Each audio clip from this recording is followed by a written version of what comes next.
بھئی آج کل ایک ویڈیو بہت وائرل ہو رہا ہے کہ جس میں ایک مولانا صاحب فتاوی عالمگیری کا حوالہ دیتے ہوئے کہہ رہے ہیں کہ ڈھول بجاؤ اس لیے کہ اعلان کے لیے ڈھول بجانے کی رخصت ہے، اور دوسری ویڈیو بھی انہی کی وائرل ہو رہی ہے۔ وہ کہہ رہے ہیں کہ 11 لاکھ کا انعام اگر کوئی تعزیہ کو حرام ثابت کر دے۔ پہلے یہ کلپ دیکھ لیجئے۔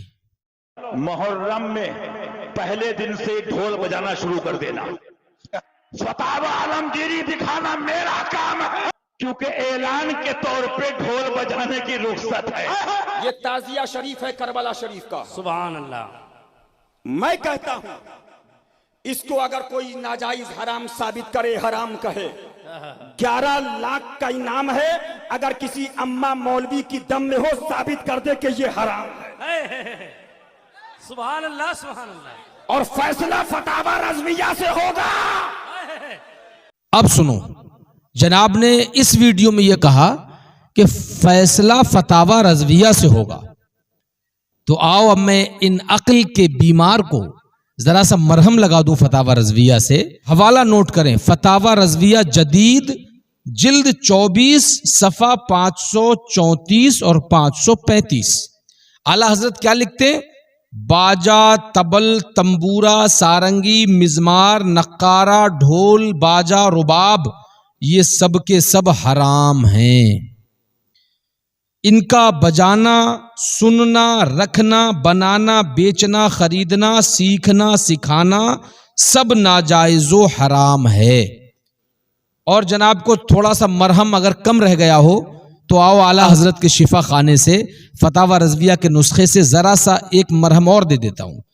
آگے صفحہ 536 پر اعلیٰ حضرت فرماتے ہیں ڈھول، نقارہ، تبل، مزمار، باجا، سارنگی یہ سب آلہ شیطان ہیں۔ کیا ہیں؟ آلہ شیطان۔ اور آگے فرمایا ان کا بجانا حرام قطعی، ان کی آواز سننا بھی حرام۔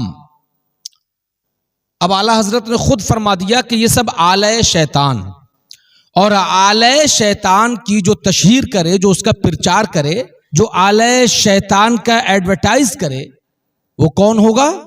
بھئی آدمی اپنے ہی آلے کا تو، اپنے ہی پروڈکٹ کا تو پرچار کرتا ہے۔ آلہ شیطان کا مطلب شیطان کا پروڈکٹ۔ تو جو کمپنی اس شیطانی پروڈکٹ کا پرچار کر رہی ہے، میں نہیں کہوں گا، آپ خود سوچ لو کہ وہ کون ہوئے۔ اگر ڈھول آلہ شیطان ہے تو اس کا پرچار کرنے والا بھی شیطان ہے۔ اب آؤ آگے چلتے ہیں، شاید جناب کو اس سے شفا نہ ملے۔ اب حدیث شریف سنو، سنن ابی داؤد حدیث نمبر 3685، اور یہی حدیث پاک مسند احمد بن حنبل حدیث نمبر 2138، اور سنن الکبریٰ للبیہقی میں یہ حدیث، اور فتاوی رضویہ جلد 24 صفحہ 534 اور 35 پر یہ حدیث لکھی ہے۔ اب میں منوعن پڑھ کے سنا رہا ہوں جو حدیث کے الفاظ ہیں۔ فرمایا ان اللہ حرم الخمر والمیسر والکوبۃ والغبیر وکل مسکر حرام۔ یہ ہے حدیث شریف کے وہ مدنی الفاظ، وہ نورانی الفاظ کہ جس کو میرے آقا دو عالم کی پاکیزہ زبان سے ادا ہونے کا شرف حاصل ہے۔ مصطفیٰ نے فرمایا اللہ نے حرام کر دیا نشہ، جوا، والکوبۃ، اور کوبا کہتے ہیں عربی میں ڈھول کو۔ صاف صاف سنو، اللہ کے رسول نے فرمایا ڈھول حرام۔ اب پوچھو ملا جی سے کہ ملا جی کہاں جائیں گے؟ اچھا پھر فتاوی عالمگیری کا حوالہ دیا ہے انہوں نے، تو آؤ میں ایک بات عرض کر دوں، فتاوی عالمگیری میں رخصت ہے ڈھول کی صرف اعلان کے لیے، اور اعلان کسی چیز کا ہوتا ہے، کسی کام کا اعلان ہوتا ہے نا، اور اعلان ہو گیا تو پھر اعلان کے بعد پھر وہ کام ہوتا ہے جس کام کا اعلان کیا گیا تھا۔ لیکن جناب ایک ویڈیو میں کہہ رہے ہیں کہ پہلی محرم سے 10 محرم تک ڈھول بجاؤ، میں کہتا ہوں بھائی اگر 10 محرم تک ڈھول بجا کر اعلان کر رہے ہو تو وہ کون سا کام ہے جس کا اعلان 10 دنوں تک کیا؟ اب 10 محرم کے بعد کون سا کام ہے جس کا اعلان آپ نے 10 دنوں تک کیا؟ بھائی آپ کو ڈھول بجانا تھا تو اس لیے بجانا تھا نا کہ آپ اعلان کر رہے ہیں، تو اعلان کس چیز کا کیا آپ نے؟ اعلان صرف ایک بار بجانے سے ہوتا ہے، اس کے بعد وہ کام ہوتا ہے جس کام کے لیے اعلان کیا گیا ہے، لیکن یہاں تو کوئی کام ہے ہی نہیں، اعلان بھی ڈھول بجانا اور کام بھی ڈھول بجانا۔ اس کا مطلب تم عاشق رسول کے بھیس میں، مولانا کے بھیس میں شیطان ہو۔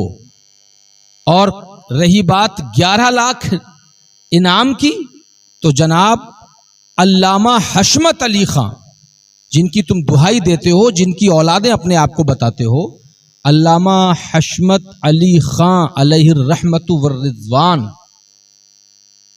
جن کو اعلیٰ حضرت نے اپنا روحانی بیٹا ارشاد فرمایا، شیر بے شے اہل سنت جن کا لقب پایا، وہ خود فرماتے ہیں، انہوں نے ایک جگہ لکھا ہے، تعزیہ بنانے والا، تعزیہ رکھنے والا، اس میں پیسے دینے والا یا خالی مدد کرنے والا، اس کے اوپر شیرینی یعنی نیاز چڑھانے والا اور تعزیہ پر فاتحہ دینے والا سب گنہگار اور سخت عذاب کے مستحق ہیں، کیونکہ یہ باتیں عذاب کا ذریعہ ہیں۔ اللہ تعالیٰ فرماتا ہے وَلَا تَعَاوَنُوا عَلَى الْإِثْمِ وَالْعُدْوَانِ، گناہ اور ظلم کے کاموں میں مدد نہ کرو۔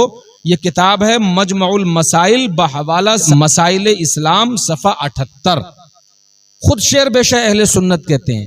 اب رہا جو ویڈیو میں جو تعزیہ آپ نے دکھایا ہے، تو وہ تعزیہ تو منو عن روضہ سیدنا امام حسین کی نقل ہے، اس کو کون منع کرتا ہے بھائی؟ اس کو کوئی منع نہیں کرتا، صرف جیسے پوسٹر چھپا ہو، کوئی حضرت امام حسین کے روضے کا فوٹو اپنے گھر میں لگا لے، اور ایک یہ تعزیہ ہے کہ کوئی اسی فوٹو کو، اسی نقشے کو بانس کی کھپچیوں اور کاغذ وغیرہ لگا کے بنا لے، کوئی حرج نہیں ہے۔ لیکن مروجہ تعزیہ داری جو آج کل عوام میں رائج ہے، ڈھول تاشے باجے گاجے اور یہ سب خرافاتوں کے ساتھ، میلے کے ساتھ، یہ ناجائز اور حرام ہیں۔ اور سنو، تم تو 11 لاکھ کی بات کرتے ہو، اگر میری بات کو غلط ثابت کر دو تو ایک بلینک چیک دوں گا میں تمہیں، بلینک چیک سادہ، اپنی مرضی سے رقم بھر لینا جتنی چاہو اور میرے اکاؤنٹ سے لے لینا، میں چندے سے نہیں اپنے پاس سے دینے کو تیار ہوں اگر اس بات کو غلط ثابت کر دو۔ اور سنو، اگر مناظرہ کرنا ہے، بات کرنی ہے تو جہاں چاہو کر لو، الحمدللہ میں ایڈوکیٹ بھی ہوں، بریلی شریف ڈسٹرکٹ کورٹ کیمپس میں چیمبر ہے، کسی دن آ جانا، چاہو تو کورٹ میں جج صاحب سے ٹائم لے کے ان کے سامنے بات کر لیں گے، اور ورنہ میرا مدرسہ ہے بریلی شریف اور پیلی بھیت شریف کے بیچ میں، بریلی شریف کے مضافات میں ایک قصبہ پڑتا ہے رٹھورا، رٹھورا میں مدرسہ اصحاب صفہ شریعت گرلز سینٹر کے نام سے فقیر کا مدرسہ ہے، کبھی شوق فرمائیے، آئیے، آپ کو دعوت ہے، کھلا چیلنج ہے، بیٹھ کے بات کرتے ہیں۔ اگر تم تعزیہ داری کو، مروجہ تعزیہ داری اور مروجہ ڈھول کو اگر جائز ثابت کر دو تو بلینک چیک دوں گا میں، جتنی چاہو رقم بھر لینا، انشاءاللہ تمہیں اتنا، جتنا چاہو گے اتنا انعام دیا جائے گا۔